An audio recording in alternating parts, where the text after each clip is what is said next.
Good day, Domik Nation, and welcome to the vlog. It is Wednesday.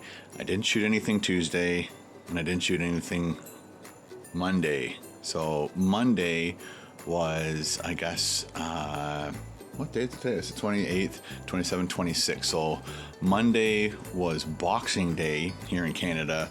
Crazy day. Woke up to Ben starting the car at around 8 o'clock in the morning and then hearing scraping for a very long time of ice, and kind of like, hope that doesn't make him late. And then I kind of dozed off a bit and then woke up again to him scraping ice still. And then I fell asleep and then woke up again to him scraping ice still.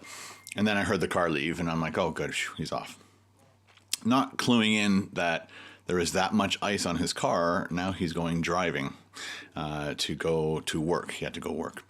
And then 3 minutes later, we get a phone call and he's put the car up onto a snowbank because of the sheer ice that was on the road. And I don't know why some days I don't videotape things like that, and I guess my concern was for Ben.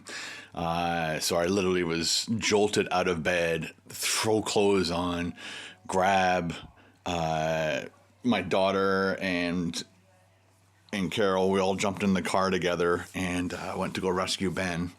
And he was taking the Pontiac, and it doesn't have the snow tires on yet, so he's still inexperienced on icy conditions. And on top of that, it's icy conditions, no snow tires, inexperience equals you're going off the road. So he made it down to the end of our road here, and then he turned, he started to slide.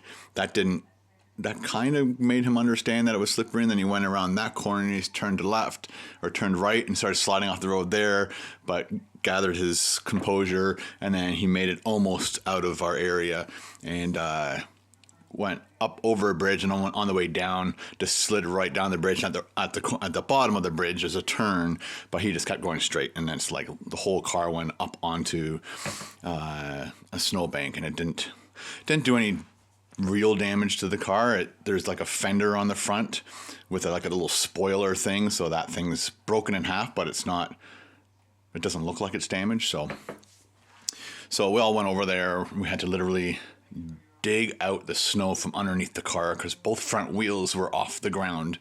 So I had to keep digging until the car literally fell back onto the ground. And then a good Samaritan also stopped by because, again, it was just, Ben and I, my daughter and my wife can't push, my daughter can't push, so it was just Ben and I to push. And then a good Samaritan stopped by and he helped us, and we all pushed it out of the snowbank. And then I proceeded to take Ben myself because I have 30 plus years of driving experience, and drove him to work safely, but cars were just sliding all over the place. It was just absolute chaos. And again, why would I videotape that? But I should have. And I look back now, I'm like, there's so many opportunities, but you're just, again, trying to help Ben, make sure everything's fine with Ben, make sure everything's fine with the car, and then get him safely to work. And then it took me probably twice as long to get from his work to my house because there's a big hill coming up from the area he works. And there were 3 cars ahead of me, and the first car made it up over the hill, but the other 2 cars were going too slow, and then his tires just started spinning, so all 3 of us stopped on the hill. I backed down the hill, slid my car around, got off the hill, went another route around, which was just absolute terrifying the whole time because you're just thinking you're going to ditch the car and then you're going to be in the same scenario or do more damage or get hurt. But I was going really slow, and I was in the Suzuki with the good snow tires. Carol and my daughter brought the other car back nice and safe, which was great. And then so Ben worked till 5, 5, and then we were going to my mom's house for Christmas. From my mom's side of the family, Christmas. And so basically by 1 o'clock, like all the main roads were fine, but again, our road was just deathly ice still. So we managed to crawl out of here. We had to drop a car off to Ben so he could drive to my mom's house after work.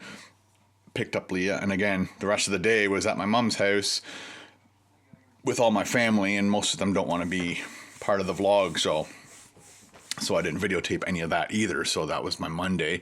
We're up to 5 minutes, so there you go. There's a nice long talk vlog. There's, again, no footage, sorry. And then yesterday, woke up and decided to do, for a Tuesday video, decided to put up the best bloopers of the year. So I had to turn on the Drobo, go back 12 months worth of videos, open every single one of them up, grab all the bloopers from the end of that, put it into the new timeline, do that through every single video, and then go through, and then I think at one point it was 50 minutes long worth of bloopers, and I'm like, well, some of them are kind of repetitive and monotonous, and it was great at the end of the video, but mixed in with tons of bloopers. It's just, some of the bloopers are very similar to other bloopers, especially like throwing the garbage into the trash there. So I had to go through it several times, and then I had a problem with the only one that didn't make it in that I wanted to be in was when Ben and I went to Ohio and did the it wasn't Ohio. Was it in Ohio? Yeah, it's the bottom of Ohio. It was the pizza review, McDonald's pizza review. For some reason, the timeline will not open anymore. Or if it does open, it shows all the footage as white. So you can't see the footage. The original footage, the unedited footage, is still good. And so I'm happy that it's not all corrupt or anything, but the timeline's corrupt, and I can't figure out. I even went online yesterday. Again, the whole day was building that video, trying to fix problems like that. There was 2 videos that did that, and I can't remember what the other one was. But that was the most important one that I wanted to figure out. The other one was easy. I could actually grab the original footage because I kind of knew where the bloopers were. They're all pretty much at the beginning. So that fixed that problem. But I just spent literally the whole day putting that together, and I finally got it out at around 10 o'clock. And then we watched some movies. What did we watch at dinner time? Yeah, we watched a movie called Alexander. It's like a kid who has a really bad day, and then it's his birthday the next day, but at 12 o'clock he has a little ice cream and a candle on and makes a wish, wishing everybody else a bad day, because it almost seemed like everybody was having a good day the day he was having a bad day. It was a good movie. It was a lot of fun. And with the dad actor was Steve Carell, from The Office. So that was the main reason we watched it, because we're like going through all the movies, and we're like, oh, Steve Carell's in this one. Let's watch that one. It's got to be funny if he's in it. So it wasn't bad. It was would recommend on a night you don't know what else to watch. Kind of fun, cute movie. Anyway, and that's all we did. So then Ben and I watched War Dogs until like, I don't know, 1 o'clock, 1:30. And then just before I went to bed, I went through a bunch of the comments for the video that went up last night, and just replied to some people and gave other people thumbs up, or clicked the little heart button, and Ninja just attacked that mouse over there. Get him. Anyway, so that's all we did. Sorry for not vlogging, but there's some days I just can't vlog, and other days I can vlog. There you go. So, and yesterday, of course, Carrie Fisher passed away, and that also put a huge, depression on my day as well. So it's the whole day, because I was told early on the day, Paul phoned me and told me, and because I was busy editing, and I didn't get to know what the news was.